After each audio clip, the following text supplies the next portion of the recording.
The desert sun beats down mercilessly on the crumbling limestone walls of what was once the most magnificent city in the ancient world.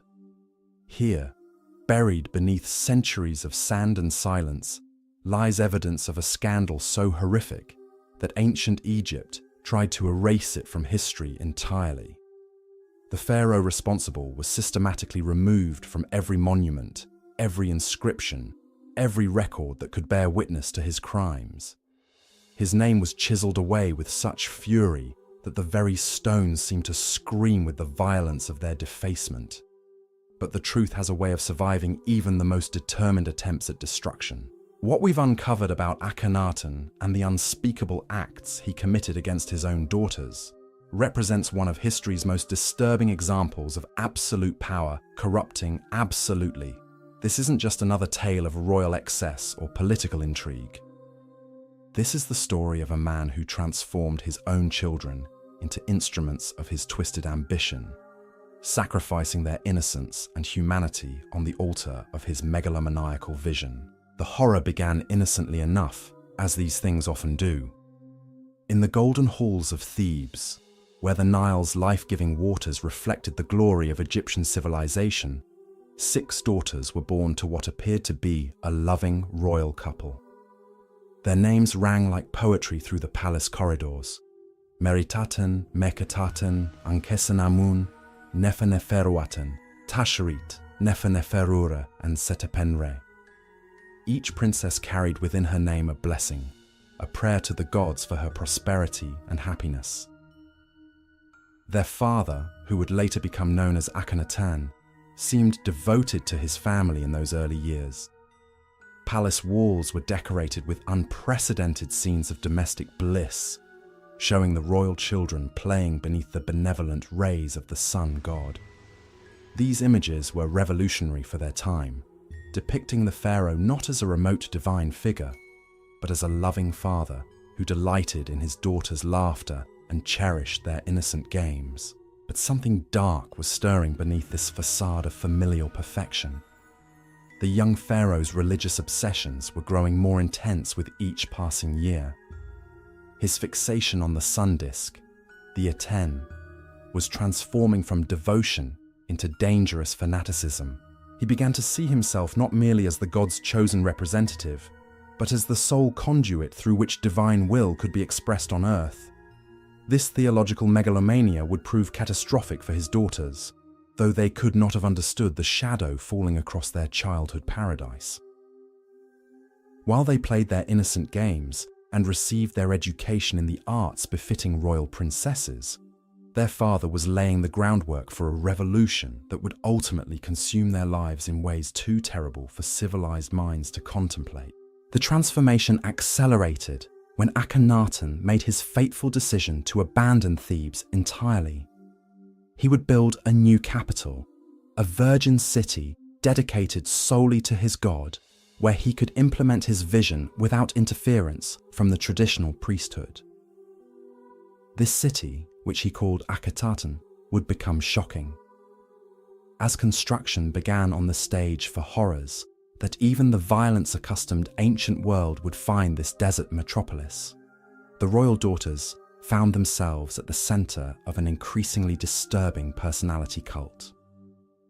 Their father's artists were instructed to create images that emphasized the divine nature of the royal family. But these depictions grew stranger and more unsettling as the years progressed.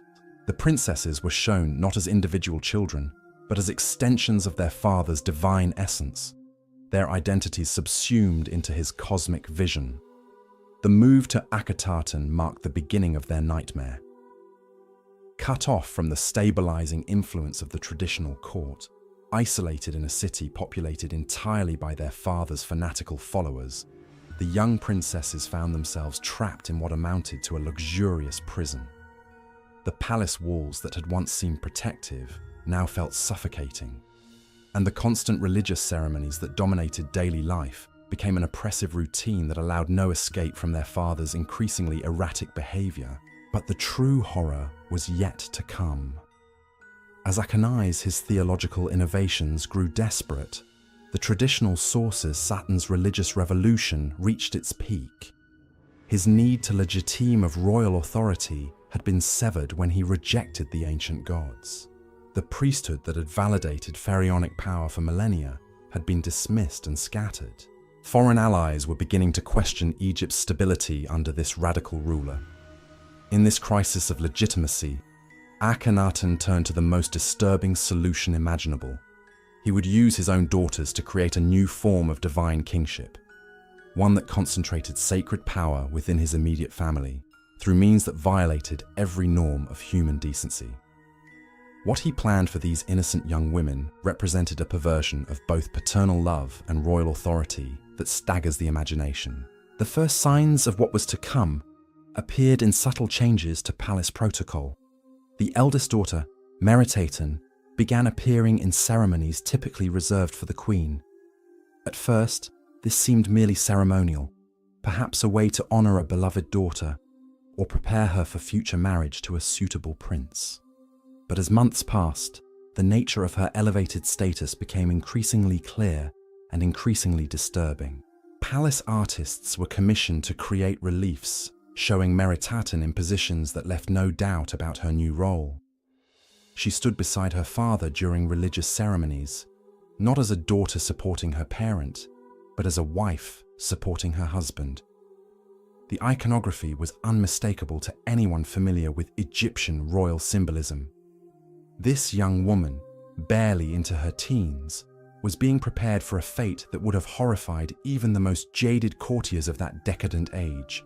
The psychological manipulation required to accomplish this transformation must have been extraordinary. Akhenaten had spent years conditioning his daughters to see him as more than merely their father.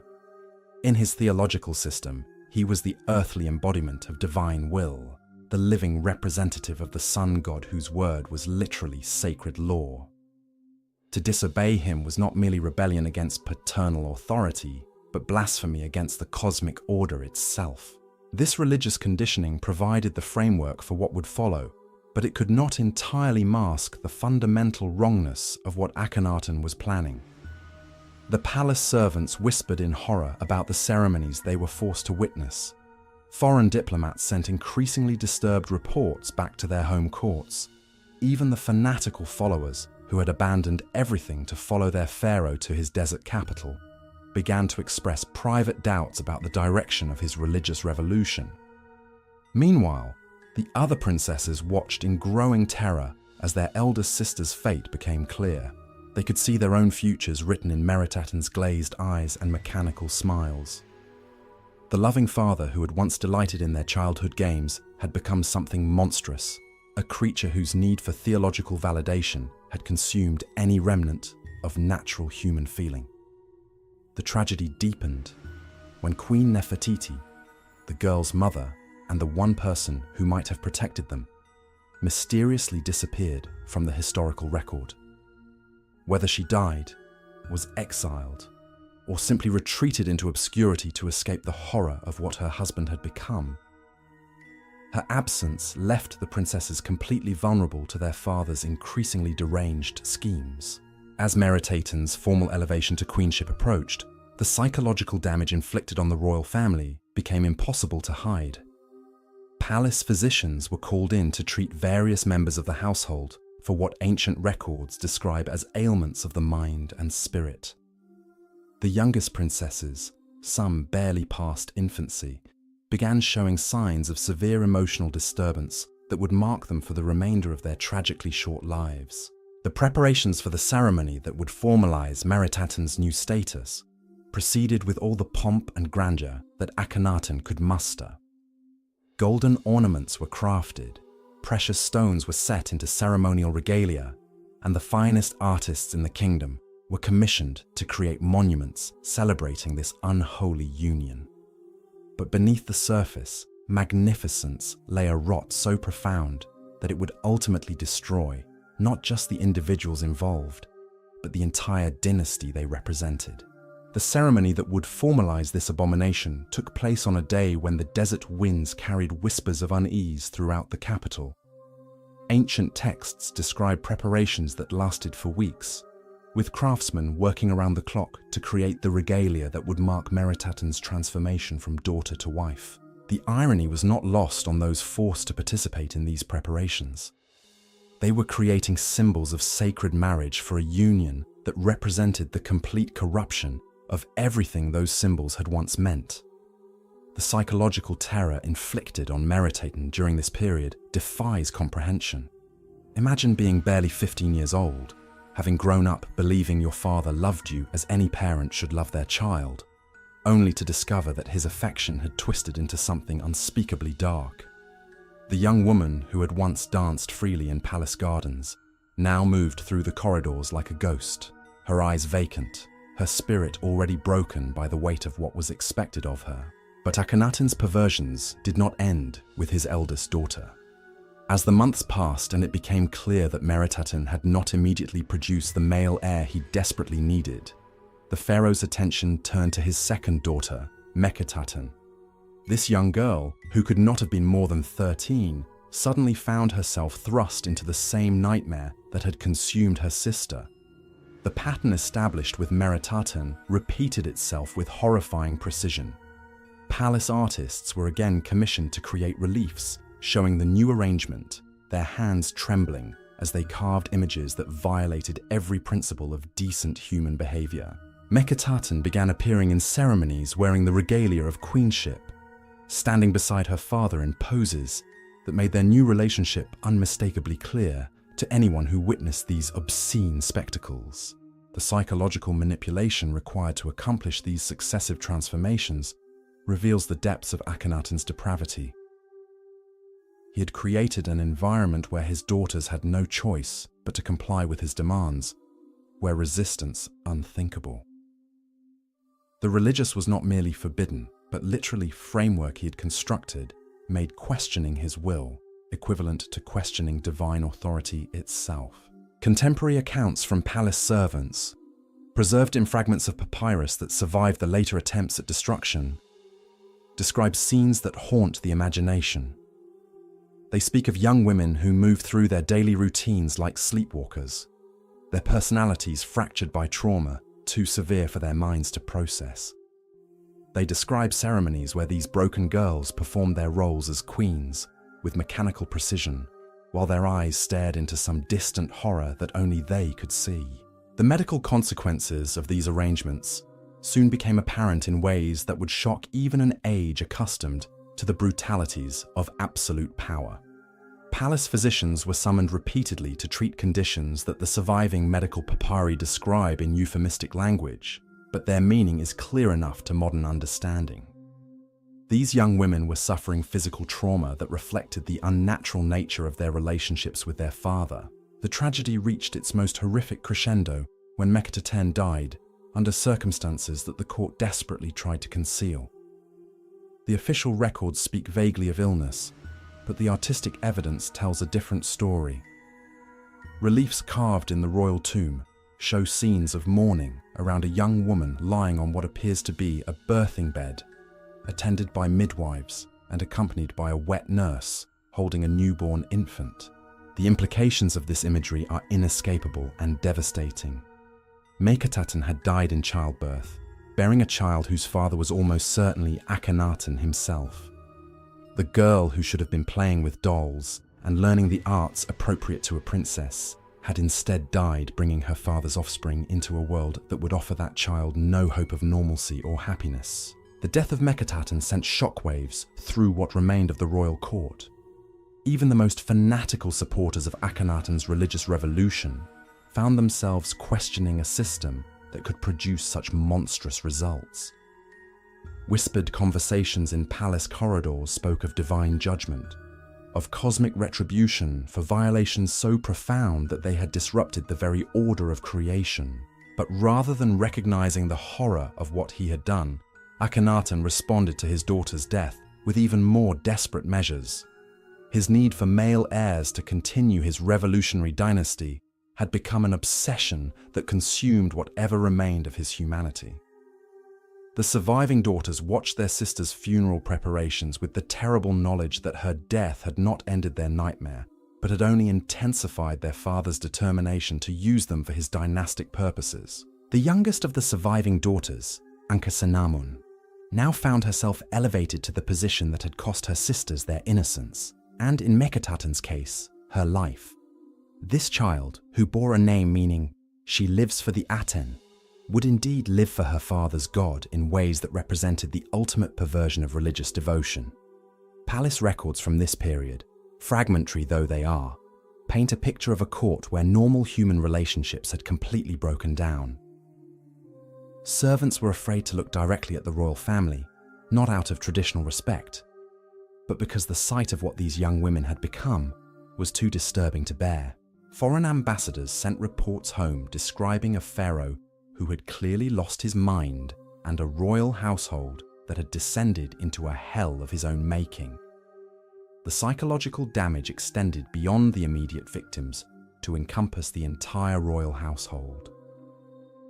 The remaining daughters, some still children, lived in constant terror of their own futures. They had witnessed what had happened to their older sisters and understood with the terrible clarity that comes to children in extreme situations that similar fates awaited them. The transformation of these innocent children into instruments of their father's theological ambitions represents one of history's most complete examples of familial destruction in service to political power. These were not merely strategic marriages designed to cement alliances or preserve bloodlines, though Akhenaten certainly justified them in such terms. They were acts of systematic abuse that destroyed the fundamental bonds of trust and love that should exist between parent and child. The religious justification that Akhenaten constructed for these abominations reveals the dangerous extremes to which theological fanaticism can lead. In his twisted interpretation of divine will, the concentration of sacred power within his immediate family required the elimination of normal familial boundaries. He convinced himself, and attempted to convince others, that his daughters were willing participants in a cosmic drama that transcended ordinary moral considerations. But the evidence suggests a very different reality. These young women were victims of a sustained campaign of psychological manipulation and physical abuse that began in their earliest childhood and culminated in violations that destroyed their capacity for normal human relationships. The smiling figures depicted in palace reliefs were masks worn by broken souls who had learned that survival depended on perfect compliance with their tormentors' demands. As news of these arrangements began to leak beyond the walls of Akhenaten, the international community reacted with horror and disgust. Egypt's allies began to question their relationships with a kingdom ruled by a pharaoh whose behavior violated the most basic standards of civilized conduct. Enemy kingdoms seized upon these revelations as evidence of divine judgment against Egypt, using them to justify their own aggressive actions against Egyptian territories. The domestic situation was equally unstable. The traditional priesthood, though officially suppressed, maintained networks of influence throughout the kingdom. These priests used stories of Akhenaten's abuses to demonstrate that his religious revolution had brought cosmic disorder upon Egypt. They whispered that the gods themselves were offended by what was happening in the royal palace and would surely bring judgment upon the entire kingdom if these abominations continued. The systematic destruction of his daughters' lives reached new depths of depravity as Akhenaten's desperation for legitimacy consumed what remained of his sanity.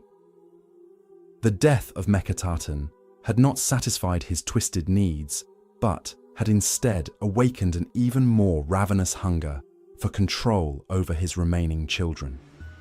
The palace walls that had once echoed with innocent laughter now reverberated with the hollow footsteps of young women who moved like phantoms through corridors that had become their prison. Akhenaten, thrust into the role that had destroyed her older sisters, bore the weight of expectations that would have crushed a grown woman, let alone a child barely past her 13th year. The transformation required of her was not merely ceremonial, but demanded a complete reconstruction of her identity. She was expected to abandon every natural instinct, every protective mechanism that her young mind had developed, and surrender herself completely to her father's megalomaniacal vision. The palace physicians who attended to these arrangements left behind records that speak volumes about the horror they witnessed. Their medical papyri, written in the carefully neutral language of professional observation, nonetheless convey the profound disturbance these learned men felt at what they were compelled to facilitate. They describe treating conditions in young women that should never have existed, ailments that spoke to trauma so severe it manifested in physical symptoms that defied conventional understanding. But perhaps most chilling of all was the systematic nature of Akhenaten's psychological conditioning. This was not the impulsive cruelty of a madman, but the calculated manipulation of a predator who understood exactly how to break down the natural barriers that should have protected his children. He had spent years constructing a theological framework that made resistance not merely difficult, but literally inconceivable within the worldview he had imposed upon his household. The religious ceremonies that marked these unholy unions were spectacles of such profound corruption that even the priests who conducted them struggled to maintain their composure. These men, handpicked for their absolute loyalty to Akhenaten's vision, found themselves presiding over rituals that violated every principle of sacred marriage they had been trained to honor. The words of blessing they spoke over these arrangements tasted like ash in their mouths, and several are recorded as having suffered nervous breakdowns in the aftermath of these ceremonies. The artistic record from this period provides perhaps the most disturbing evidence of what was occurring within the royal household. The reliefs and sculptures created to commemorate these relationships show young women whose faces have been drained of all vitality and hope. Where earlier depictions of the royal daughters had captured the joy and spontaneity of childhood, these later works reveal figures who move through their roles with the mechanical precision of the walking dead. The youngest daughters, Neferuaten Tasherit, Neferurure, and Setpenre, watched these developments with the terrible prescience that comes to children who have learned to read the signs of approaching danger. They understood with crystalline clarity that their father's attention would eventually turn to them, and they began displaying symptoms of severe psychological distress that palace records describe with clinical detachment, but which speak to unimaginable terror. Contemporary accounts from foreign diplomats paint a picture of a court where normal human relationships had completely disintegrated. These seasoned observers, men accustomed to the intrigues and excesses of royal households throughout the ancient world, found themselves struggling to comprehend what they were witnessing in Akhenaten. Their dispatches home speak of a pharaoh who had clearly descended into madness, and a royal family that had become something monstrous. The international implications of Akhenaten's domestic arrangements extended far beyond mere scandal. Egypt's vassal states, already struggling under the weight of the pharaoh's neglect of military and diplomatic affairs, began to question whether they owed allegiance to a ruler whose behavior had placed him outside the bounds of civilized conduct. Several client kingdoms sent envoys to neighboring powers, exploring the possibility of switching their allegiances to rulers whose personal lives did not violate fundamental human decency. The economic consequences of this domestic chaos were equally severe. The concentration of resources on maintaining Akhenaten and funding the elaborate ceremonies that marked each new arrangement had drained the royal treasury.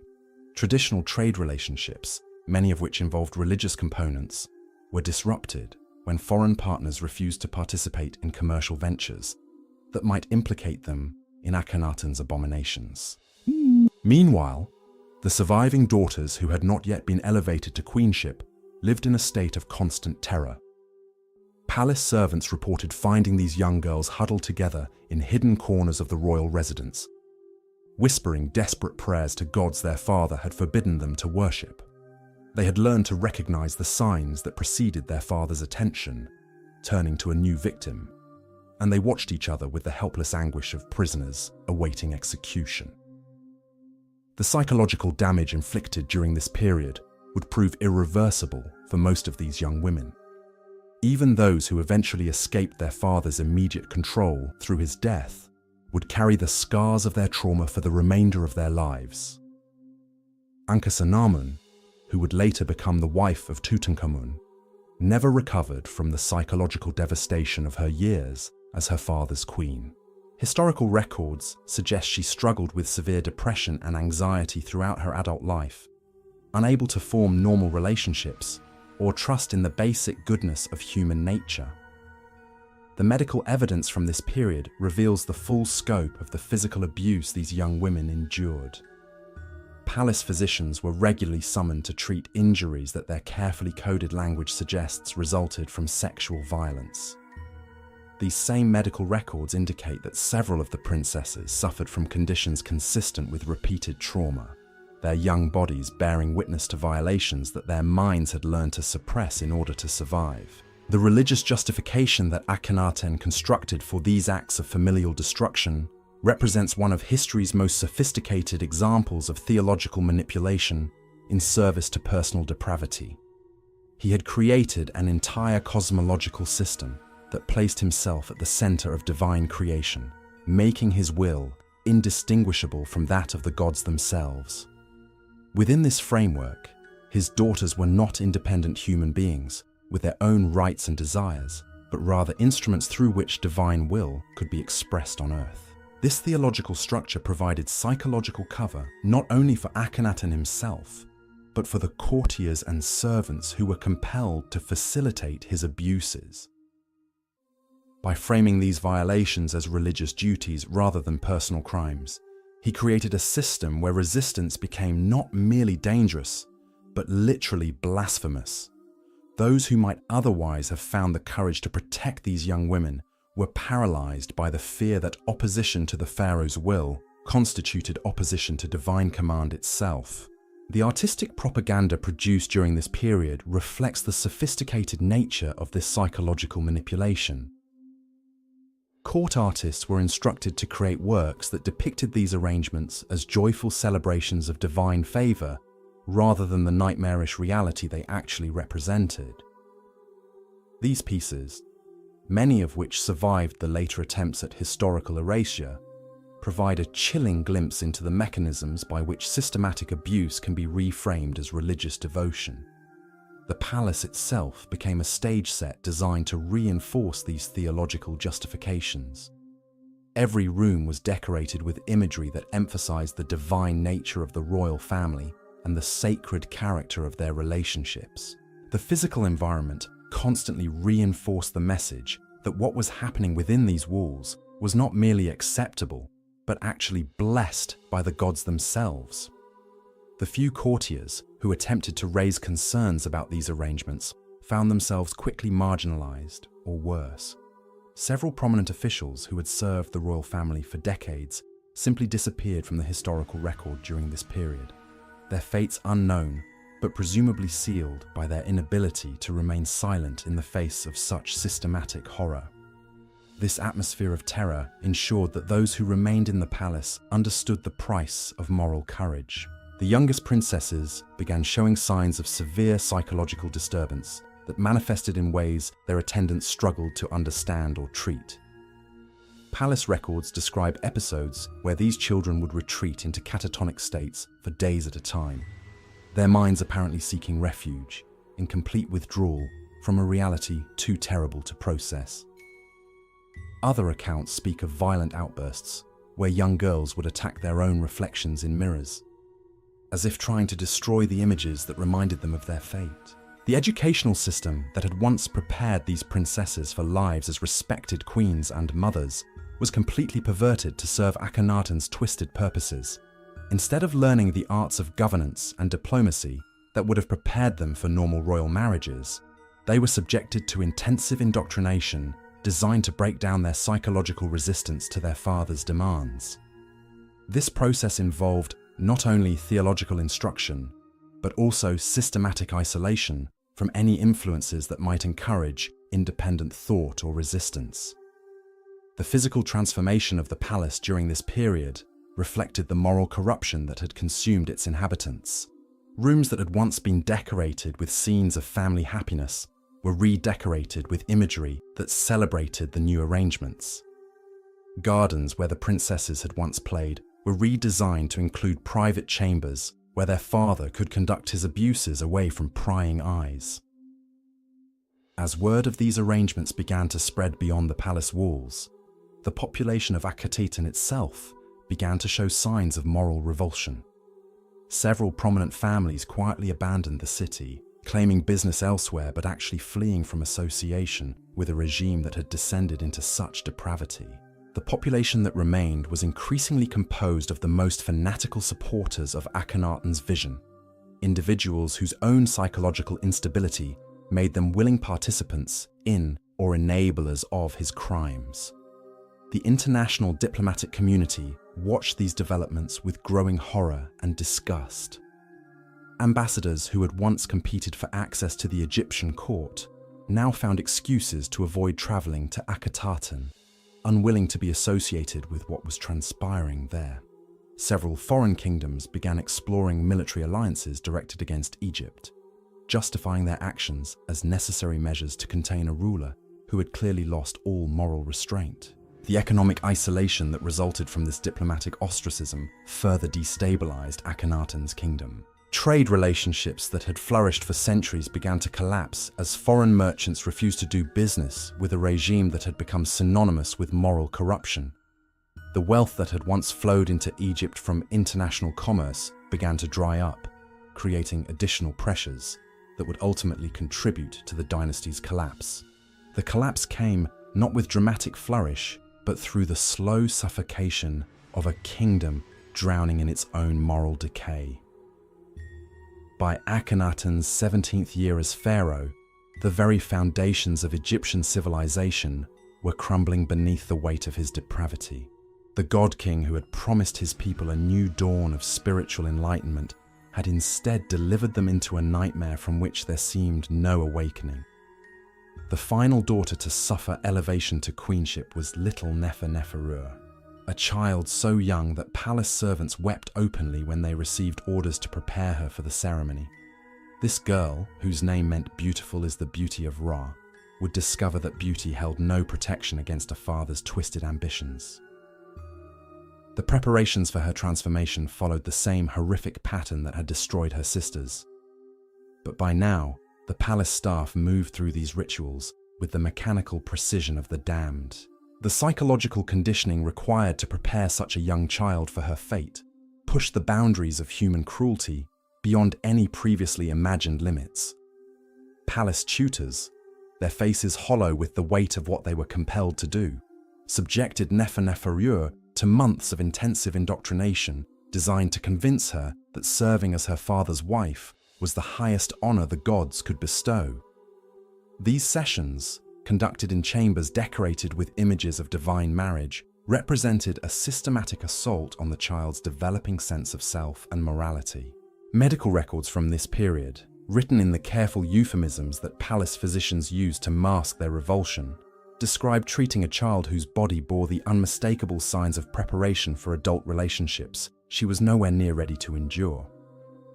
These same documents hint at the use of drugs and other substances designed to make the transition easier, though the physician's obvious distress suggests that even these measures could not mask the fundamental horror of what was being perpetrated.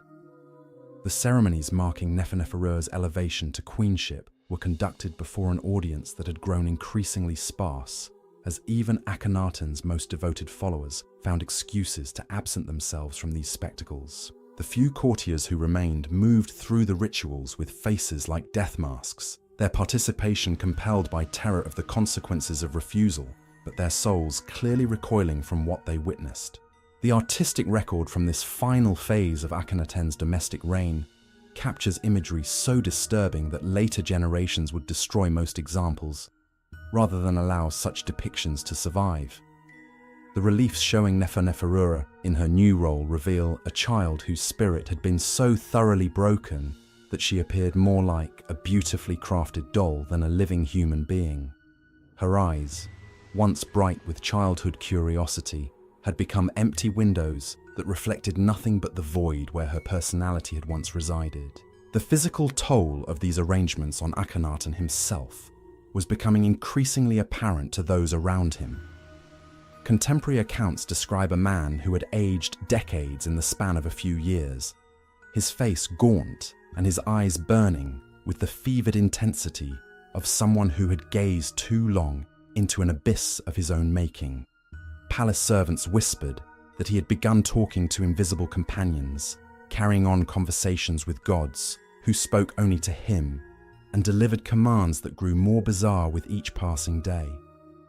The surviving princesses, who had not yet been subjected to their father's attention, lived in a state of psychological terror, so profound that it manifested in physical symptoms that baffled palace physicians. Setapenra, the youngest, had developed a condition that caused her to speak only in whispers, as if afraid that raising her voice might draw their father's notice. Palace records describe treating her for ailments that modern understanding would recognize as severe anxiety and depression, though ancient medicine could only address the symptoms without comprehending their psychological roots. The international situation had deteriorated to the point where Egypt faced the real possibility of military invasion from multiple directions. The Hittites had begun making serious incursions into Egyptian territory in Syria, while Nubian tribes tested the southern borders with increasing boldness. The vassal states that had once provided tribute and military support were either in open rebellion or maintaining such tenuous loyalty that their allegiance could not be counted upon in a crisis. When Akhenaten finally died in his 17th year of rule, the relief that swept through Egypt was palpable.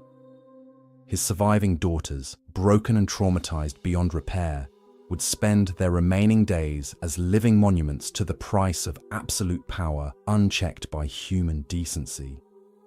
The systematic erasure of his name from every surface in Egypt was not merely political revenge, but a desperate attempt by civilization itself to forget the depths of depravity that one man's megalomania could reach. Today, as we uncover these buried truths, we're reminded that the greatest monsters in history often wore crowns and called their crimes divine will.